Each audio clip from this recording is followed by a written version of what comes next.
کہ حضرت آدم علیہ السلام سے لے کر رسول اللہ صلی اللہ علیہ وسلم تک دین ایک ہی ہے. بالکل صحیح. عقائد الگ الگ ہیں. ٹھیک. اس بات کو آپ یہ آڈینس سارے سمجھ لیں کہ دین کے اندر دو چیزیں ہیں. جی. ایک عقائد، ایک اعمال. بالکل صحیح. عقائد کو دین بولتے ہیں اور اعمال کو شریعت بولتے ہیں. بالکل ٹھیک. آدم علیہ السلام سے رسول اللہ صلی اللہ علیہ وسلم تک عقائد سب کے ایک ہے جو کہ دین ہے.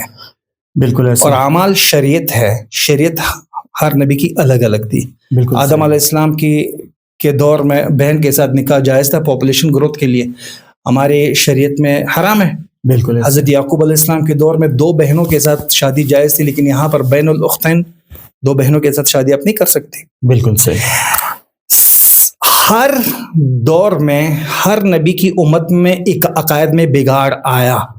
صحیح. لیکن رسول اللہ صلی اللہ علیہ وسلم کی امت میں بھی عقائد میں بگاڑ آئے گا. ایسا نہیں ہوگا جیسے جس طرح میں نے کہا کہ عیسائیوں کے بدتر کے بدتر سارے کے سارے فرقے دوزخ میں جائیں گے. جی.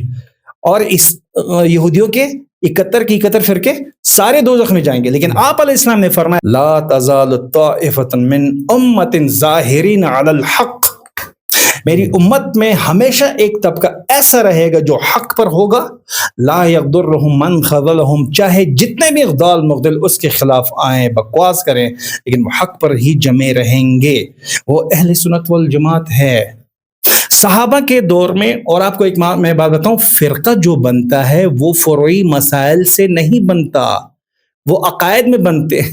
بالکل صحیح. جب کسی کا عقیدہ اہل سنت والجماعت کے عقیدے سے ٹکرا جائے تو وہ ہے باطل فرقہ. لیکن آپ 4 ائمہ کرام کو یہ نہیں بول سکتے کہ یہ جو 4 مذہب ہے ہمارے، اس کو آپ فرقے نہیں بول سکتے. اس کو یہ 4 مذاہب آپ بول سکتے. مذہب کا مطلب ہے راستہ. ٹھیک. ہاں، اگر عقائد میں 4 ائمہ کرام کے درمیان عقائد میں کوئی مسئلہ نہیں ہے، صرف فروعی مسائل میں اختلاف ہے. فروعی مسائل فقہ میں صرف اختلاف ہے، اور عقائد میں تو کوئی عقائد میں اختلاف صحابہ کے دور تک نہیں تھا. سب سے پہلے عقائد میں جو مسئلہ آیا ہے وہ صحابہ کے بعد تابعین کے دور میں آیا. صحابہ کے دور میں صرف اتنا تھا کہ ایک دن آپ صلی اللہ علیہ وسلم آئے، مسجد میں آئے تو صحابہ آپس میں تقدیر کے مسئلے میں جھگڑ رہے تھے. تو آپ علیہ السلام نے فرمایا کیا کر رہے ہو؟ اس کا یا رسول ہم تقدیر کے مسئلے میں جھگڑ رہے ہیں. تو آپ علیہ السلام کا چہرہ مبارک اتنا سرخ ہوا جیسے انار نچوڑ دی گیا ہوں. صحیح. اور پھر فرمایا کیا میں تمہارے اندر اسی لیے مبعوث کیا گیا ہوں؟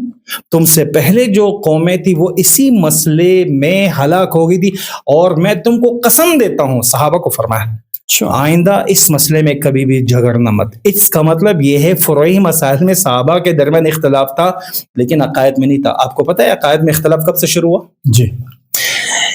صحابہ کے بعد جو تابعین آئے ہیں وہاں پر اختلاف شروع. اور سب سے پہلے 4 فرقے جو باطل فرقے ہیں، باطل نظریات، جو عقائد میں اختلاف، میں نے آپ کو کیا کہا؟ جی. عقائد میں اختلاف، وہ 4 فرقے بن گئے: شیعہ، مرجیہ، معتزلہ اور خوارج. یہ 4 فرقے وجود میں آئے. اچھا، یہ ٹوٹل ہیں 4 فرقے. یہ 4 فرقے اس وقت موجود میں، اور ان سب کا اختلاف عقائد میں. عقائد. اب شیعہ کہتے ہیں حضرت علی رضی اللہ عنہ کے ساتھ محبت میں اتنے آگے نکل کے وہ شیعہ کہنے لگے. جی. خوارج کون تھے؟ جو حضرت علی اور حضرت معاویہ رضی اللہ عنہ کے ساتھ جن کے اختلافات ہو گئے کچھ مسائل میں، جی، تو وہ خوارج ہو گئے. عقائد میں. عقائد. ہاں، تو عقائد میں بھی ٹاپ پر یہ ہے، ٹاپ پر یہ ہے. یعنی ان دونوں کے ساتھ اختلاف ہوا تو وہ کیا بن گئے؟ وہ خوارج بن گئے. مرجیہ کون تھے؟ جنہوں نے عمل کی حیثیت گھٹا دی. اچھا، یعنی منکر گناہ اس کی حیثیت بس ٹھیک ہے اللہ پاک بخش دے گا، اس کی حیثیت اس نے گھٹا دی. اور معتزلہ کیا تھا؟ جنہوں نے عقل کو نقل پر ترجیح دے دی، اور وہ تقدیر کے معاملے میں لڑنے لگے، اور وہ خدا کی صفات کے بارے میں جو ہے لڑنے لگے. وہ ایک بہت بڑی بحث ہے جس پر ہم مکمل بات کریں. اس وقت صرف آڈینس کو سمجھانا تھا کہ یہ جو کہہ رہا ہے کہ فرقے بن گئے، فرقے اصل میں عقائد میں ہوتے ہیں. یہ جو لوگوں کو دھوکہ دے رہے ہیں نا